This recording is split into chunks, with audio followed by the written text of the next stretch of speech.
fue la idea de Angelo Ricci, Joe Sanek y Manuel Silva, la de hacer una visita al terrible anciano. El anciano vive a solas en una casa muy antigua de la calle Walter, próxima al mar, y se le conoce por ser un hombre extraordinariamente rico, a la vez que por tener una salud extremadamente delicada, todo lo cual constituye un atractivo señuelo para hombres de la profesión de los señores Ricci, Sanek y Silva, pues su profesión era nada menos digno que el latrocinio de lo ajeno.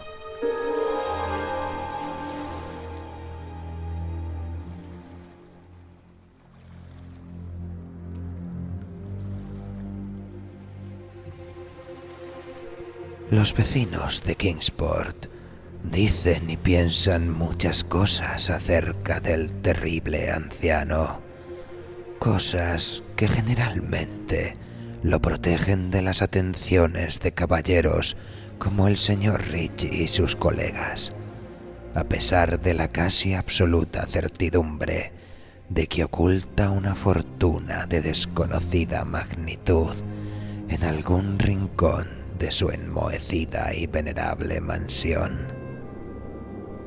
En verdad es una persona muy extraña, que al parecer fue capitán de veleros de las Indias Orientales en su día. Es tan viejo que nadie recuerda cuándo fue joven, y tan taciturno que pocos saben su verdadero nombre. Entre los nudosos árboles del jardín delantero de su vieja y nada descuidada residencia, conserva una extraña colección de grandes piedras, singularmente agrupadas y pintadas, de forma que semejan los ídolos de algún lóbrego templo oriental. Semejante colección ahuyenta a la mayoría de los chiquillos que gustan de burlarse de su barba y cabello, largos y canosos, o de romper las ventanas de pequeño marco de su vivienda con diabólicos proyectiles. Pero hay otras cosas que atemorizan a las gentes mayores y de talante curioso, que en ocasiones se acercan a hurtadillas hasta la casa para escudriñar el interior a través de las vidrieras cubiertas de polvo. Estas gentes dicen que sobre la mesa de una desnuda habitación del piso bajo hay muchas botellas raras, cada una de las cuales tiene en su interior un trocito de plomo suspendido de una cuerda, como si fuese un péndulo. Y dicen que el terrible anciano habla a las botellas, llamándolas por nombres tales como Jack, Cara Cortada, Tom el Largo, Joe el Español, Peters y Mate Ellis, y que siempre que habla a una botella, el pendulito de plomo que lleva dentro emite unas vibraciones precisas a modo de respuesta.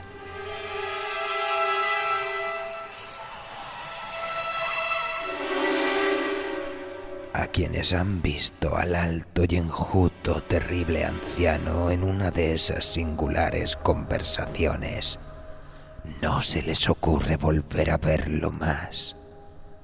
Pero Angelo Ricci, Joe Sanek y Manuel Silva no eran naturales de Kingsport.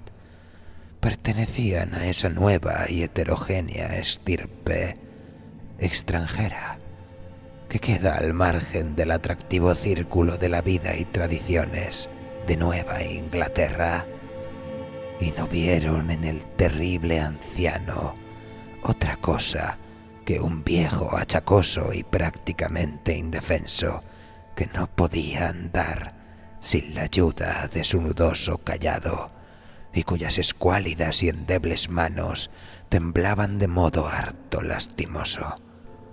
A su manera, se compadecían mucho del solitario e impopular anciano, a quien todos rehuían y a quien no había perro que no ladrase con especial virulencia.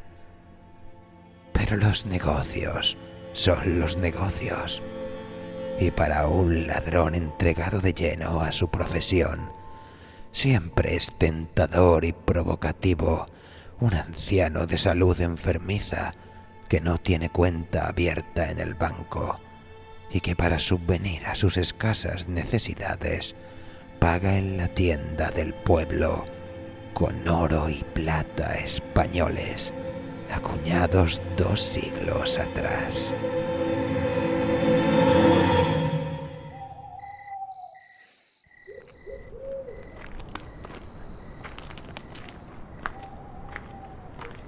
Así fue como los señores Ritchie, Sanek y Silva eligieron la noche del 11 de abril para efectuar su visita.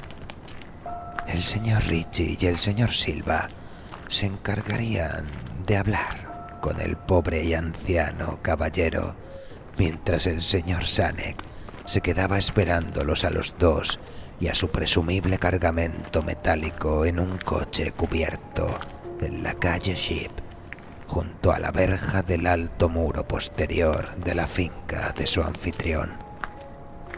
El deseo de eludir explicaciones innecesarias en caso de una aparición inesperada de la policía aceleró los planes para una huida sin apuros y sin alaracas. Tal como lo habían proyectado, los 3 aventureros se pusieron manos a la obra por separado, con objeto de evitar cualquier malintencionada sospecha a posteriori. Los señores Ritchie y Silva se encontraron en la calle Walter, junto a la puerta de entrada de la casa del anciano.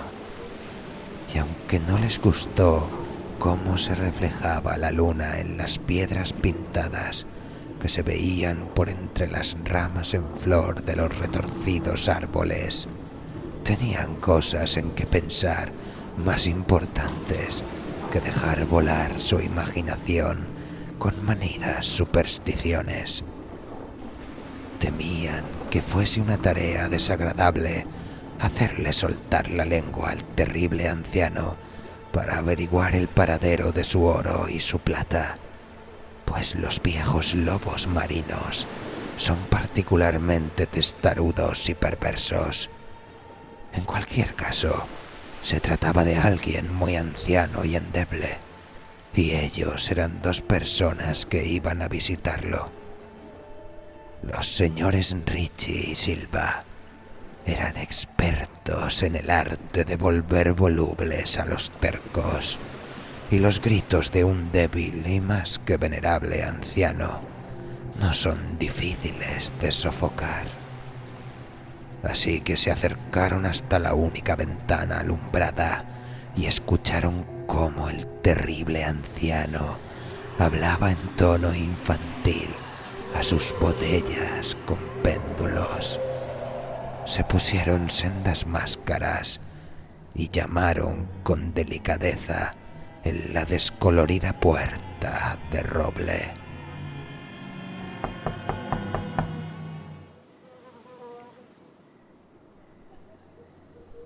La espera le pareció muy larga al señor Sanek, que se agitaba inquieto en el coche aparcado junto a la verja posterior de la casa del terrible anciano en la calle Sheep. Era una persona más impresionable de lo normal, y no le gustaron nada los espantosos gritos que había oído en la mansión momentos antes de la hora fijada para iniciar la operación. ¿No les había dicho a sus compañeros que trataran con el mayor cuidado al pobre y viejo lobo de mar? Presa de los nervios, observaba la estrecha puerta de roble en el alto muro de piedra cubierto de hiedra. No cesaba de consultar el reloj y se preguntaba por los motivos del retraso. ¿Habría muerto el anciano antes de revelar dónde se ocultaba el tesoro?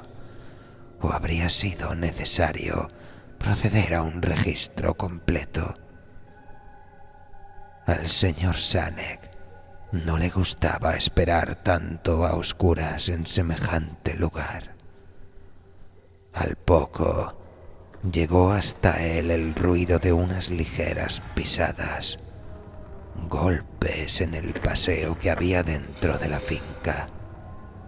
Oyó cómo alguien manoseaba desmañadamente, aunque con suavidad, en el herrumbroso pastillo, y vio cómo se abría la pesada puerta, y al pálido resplandor del único y mortecino farol que alumbraba la calle, aguzó la vista en un intento por comprobar qué habían sacado sus compañeros de aquella siniestra mansión que se vislumbraba tan cerca. Pero el señor Sanek no vio lo que esperaba.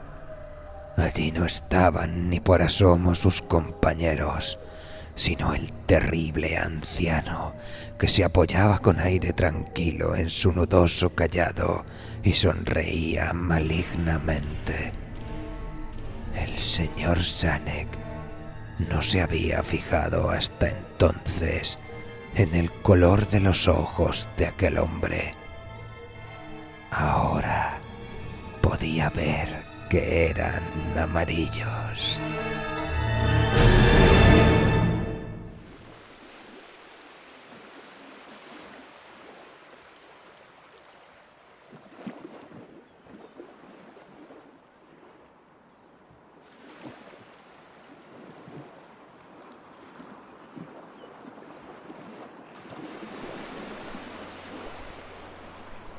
Las pequeñas cosas producen grandes conmociones en las ciudades provincianas.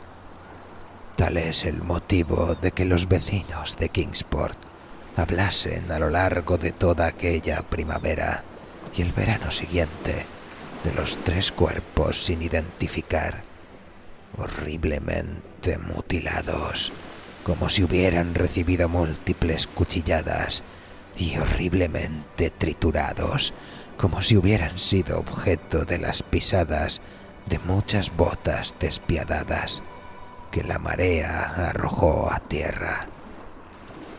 Y algunos hasta hablaron de cosas tan triviales como el coche abandonado que se encontró en la calle Sheep, o de ciertos gritos harto inhumanos, probablemente de un animal extraviado o de un pájaro inmigrante, escuchados durante la noche por los vecinos que no podían conciliar el sueño.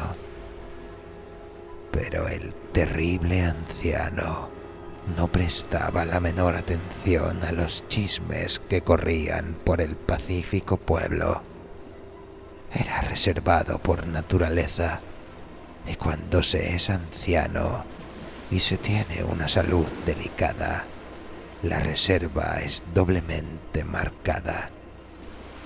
Además, un lobo marino tan anciano debe haber presenciado multitud de cosas mucho más emocionantes en los lejanos días de su ya casi olvidada juventud.